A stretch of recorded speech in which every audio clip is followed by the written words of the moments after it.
How is everyone doing today? And in this video, we are going to talk about the upcoming character that's coming very soon. And I mean soon. Holy, I know that Ambi's about to leave. And sadly, I'm gonna have to cough it up. Sadly, I have not got an M3. I can't get her calling card. I am broke.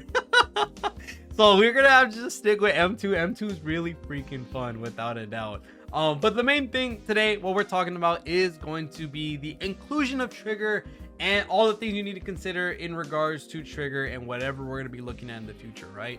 Right now, we currently have Ambi, and realistically, Ambi isn't as high on the priority list as, people might, of course, look at. Ambi is going to be for those that just really want to try out the new Aftershock meta. She is going to be the start of it, but in no way, shape, or form the end of it either.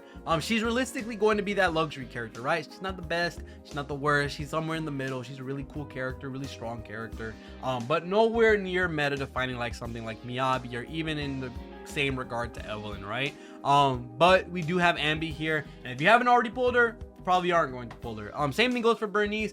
Bernice is in a really nice spot when it comes to her being in the meta, and I think a lot of characters are in a really good spot, just because she is going to allow you to have that off-field anomaly application, which is very strong. But realistically, we're here to talk about the things like Trigger, and for the upcoming characters very soon as well.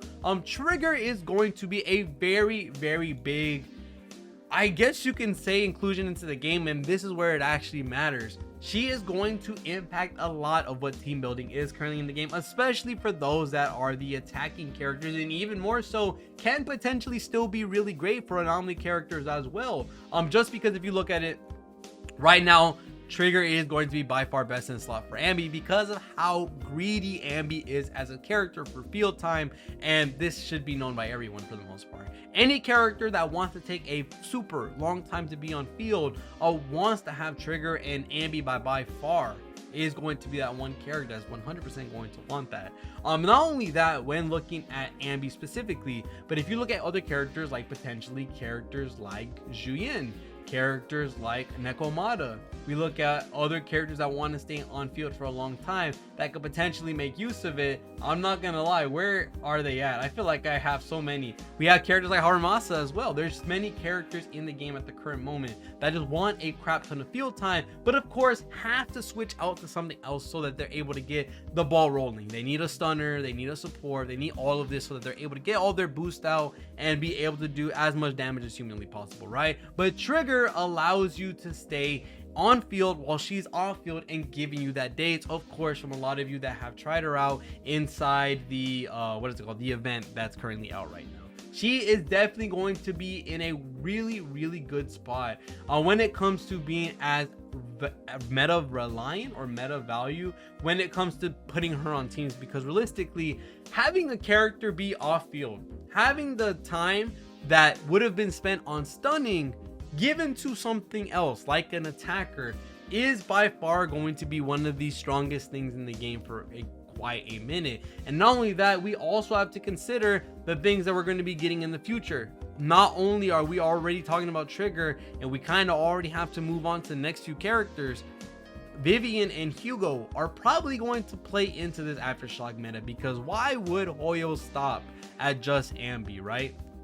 Why would Hoyo stop here? This is the start of Aftershock. This is our first taste for the archetype that is going to be Aftershock. I'm 100% assuming, although I don't want it, I'm not gonna lie to y'all, I will be truthful, I don't want Anomaly to have the Aftershock meta, because realistically, this is the direct counterpoint towards Anomaly.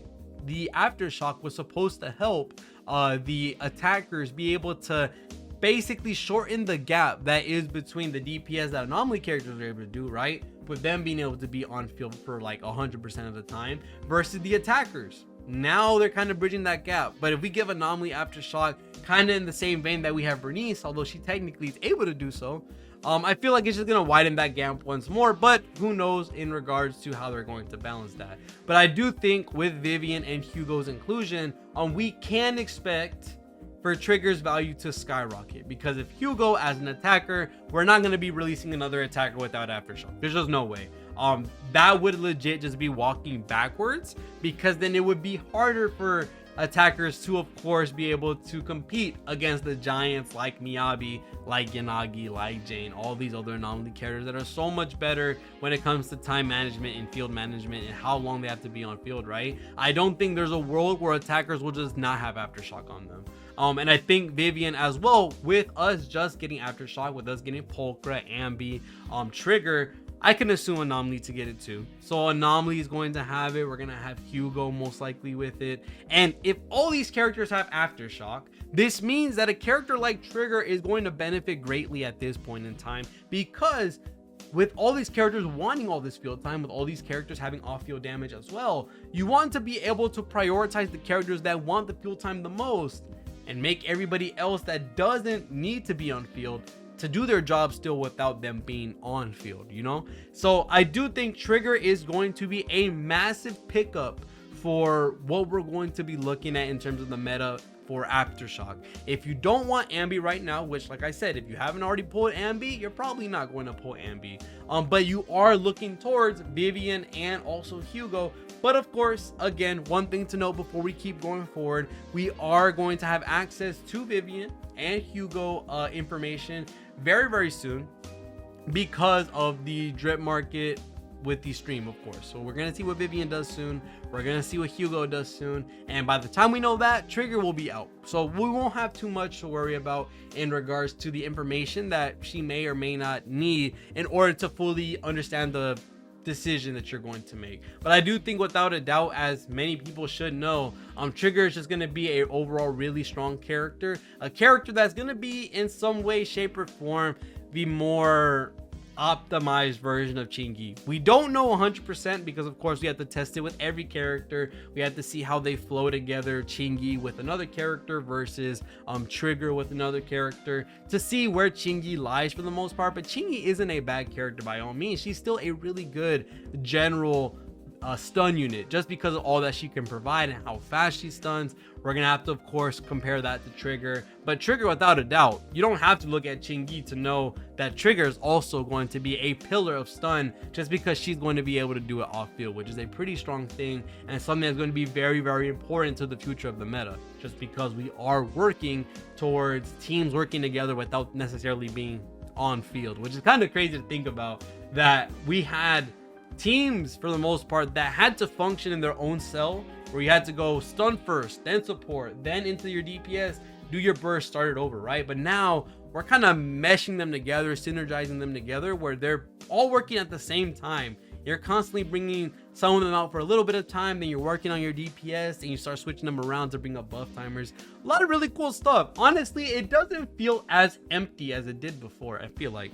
But Trigger is going to be a very, very important pull and a really big pickup for sure. But of course, we don't know the massive impact that she's going to have until she gets here, for the most part, or until the content creator experience server videos come out, which I will hopefully give out to y'all when the time is right, hopefully. But of course, Vivian and Hugo, we know that they're going to be in their own world, with Anomaly having Vivian and Attack having Hugo. I'm 100% sure they're going to be both brought up with the Aftershock archetype. And with that being said, I'm pretty sure Trigger is going to really like that. But other than that, that's pretty much it for this video when it comes to talking about all the characters that are out, or basically are going to be out. And then of course we have to figure out the reruns as well. That'll probably happen. If I'm not wrong, I could be wrong, that's why I'm not talking about it in this video. We'll talk about it in the next one, if Chingy is the next rerun. If I might be completely wrong, but I feel like I'm remembering that to be right.